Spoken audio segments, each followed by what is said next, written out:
Hello, Forever Family. My name's Shan. I'm the recovery pastor, and we are in a series called The 7 Stages of Loving Someone in Addiction. This video is part 2, or stage 2, and it's called Clinging to Hope. If you haven't yet, go back and watch the intro. It's the explanation of why there is this series, and also watch part 1, or stage 1, and which is called Shell Shock.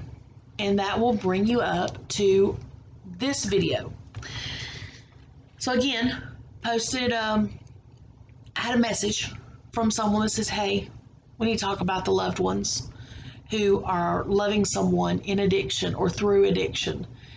And I posted on Facebook, got your replies, separate them out into what I think is 7 stages. This is not a clinical study. This is strictly, I saw your responses, and here we are. So, we're in stage 2. Stage 2 is clinging to hope. Okay. So, we've gone through shell shock, and now we're clinging to hope that this will just go away. We're trying to help our loved one who is battling addiction, but at the same time, we're covering up for them. Because in some fairy tale mindset, we really think that we're just going to wake up and everything's going to be back to normal, or at least that's what we hope. So even though we're trying to help them and we're trying to cover up their actions, we find ourselves slipping into codependency. Codependency becomes our new best friend. We don't even know we're doing it. So let me describe codependency to you. So you wake up one morning and your first thought is, how do I need to take care of my loved one today? Instead of thinking about your own needs, you're thinking about your loved one. Well, you might be codependent. If you wake up and you're more worried about making sure your loved one has their power bill paid, food in their house, their water bill paid, a car to run and do whatever they want to, fresh wash clothes, or money to get their drug of choice. If you wake up worried about that first, instead of worrying about what you're going to have for breakfast, you might be codependent. If you wake up feeling the urge to rush to your loved one, literally to make sure they are still alive because they won't answer your phone calls, as soon as your eyes are popping open, you're calling them to make sure that they're still where they're supposed to be.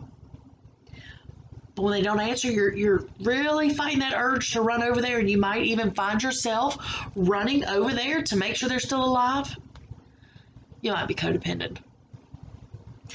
If you forget to eat during the day, and I promise you, I've had people tell me this, like, I was so consumed with taking care of this for my loved one, I forgot to eat for the whole day. So if you forget to eat during the day because you're jumping every time your loved one needs you to go do something, even though it's not a task that's vital to survival, you still jump up and go run and do it, you might be codependent.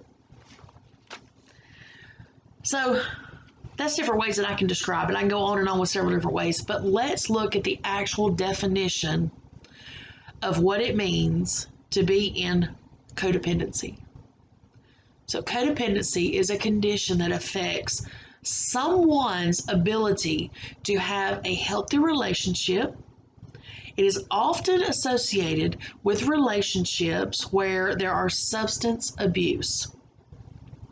Not always, but often.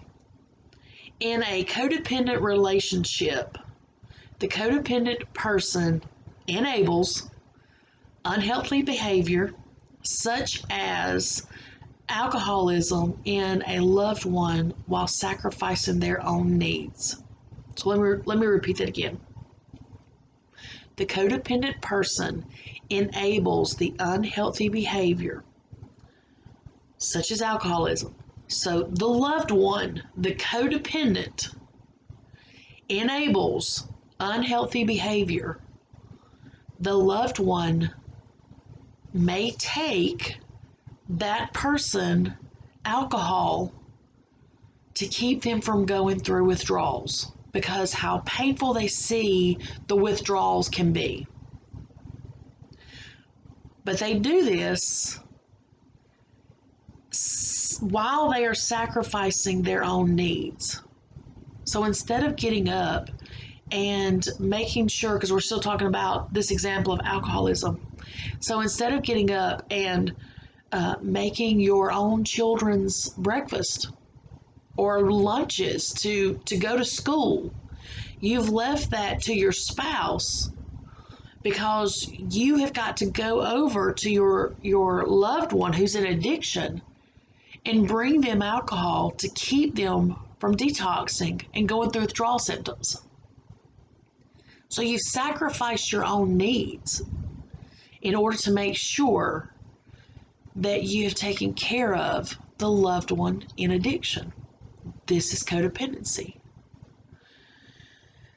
So let's talk about some of the emotions that are associated with what I'm calling stage 2, clinging to hope.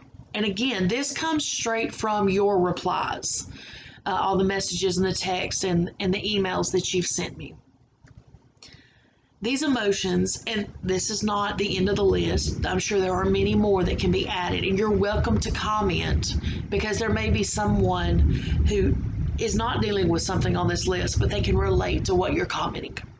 So some of these emotions are passive aggressive, feeling powerless, feeling fearful of every ring of the phone or knock on the door, feeling hopeless. This is one that really got me. Someone said, I feel guilty for having my basic needs to survive met while my loved one is in a house with no power, no water, no food, and will not allow us to come and see them. That's hard. Another emotion is the shame of what's going on. You might even feel shameful of your own actions of helping them, but at the same time, you fear if you don't, who knows what they would do to get their addiction fulfilled. The stress is through the roof. While we're trying to cling to we're trying to cling to hope, the stress is so bad that you may even not even be sleeping at night. And if you are, you're only sleeping maybe an hour or two at the most, and you may not even be getting any deep sleep to fully rest. You start feeling the rage, the anger, because you feel like you have to take care of them, because maybe they've given up on life. And this was another one that really made me sit and think. I had someone say, it's misery in the silence. When you sit there and you don't feel like you can talk to anybody about this and you don't know what to do, so you're doing the best you can and you're clinging to anything you can find on the internet, but it really doesn't fit your situation, you're in misery in the silence. And they said sometimes the silence is so loud it's deafening. Well, that hit home to me because I've used that phrase before. Sometimes in the midst of our valleys or our trials, the silence is so loud that it's deafening. The next one is, I just can't let anyone know because my loved one is not a bad person. In this world, everywhere we turn, we are so quick to point fingers and say, if you do this, you're bad. If you do this, you're worthless. Again, addiction doesn't discriminate. It doesn't care what color you are. It doesn't care how much money you've got. It doesn't care where you live. It doesn't care what kind of shoes you wear. It doesn't matter what kind of car you drive. Addiction will welcome everyone with open arms. So remember, a phrase that I've said many times, addiction makes good people do bad things. It's not the person, it's the addiction. It's the result of being an active addiction. Another emotions was, or another response, emotional response was, I can't fix this. And I know that no one needs to know this, but I can't fix it. I'm a letdown.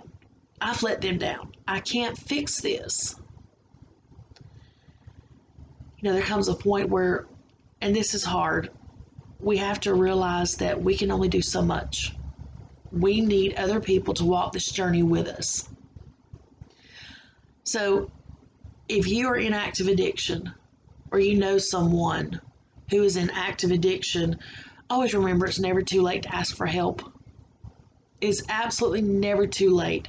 If you are loving someone in active addiction, it's never too late for you to ask for help. It's never a bad thing for you to say, I need somebody to talk to. I need somebody to guide me through this. You can always send me messages. My email will be in the description. I have plenty of people that are resources. I would love to hook you up with someone and let you talk to them and let them start walking you through the beginning steps of recovery. You know, God didn't create us to be in active addiction or to be miserable or to feel worthless. God created every single one of us with a purpose, and that purpose is to prosper. It's not for us to be consumed by this world. So, regardless of how this has beaten you down, or maybe you do feel worthless, or that you can never achieve anything else, I'm gonna tell you that's a lie straight from the pit of hell. I've seen many people come out of addiction and be so amazingly productive in life, but not only productive in life, they're now involved in ministry. They speak life to other people. They're helping others walk out recovery. So you're not alone. There are many people that would love to come alongside of you and walk this journey with you. So please reach out. We do want to give you resources. So if you haven't watched it yet, go back and watch the intro. Go back and watch stage 1. This is stage 2. It's called Clinging to Hope. I look forward to your comments and your responses and your feedback, and you're welcome to inbox me or email me. So until next time, much agape, everybody.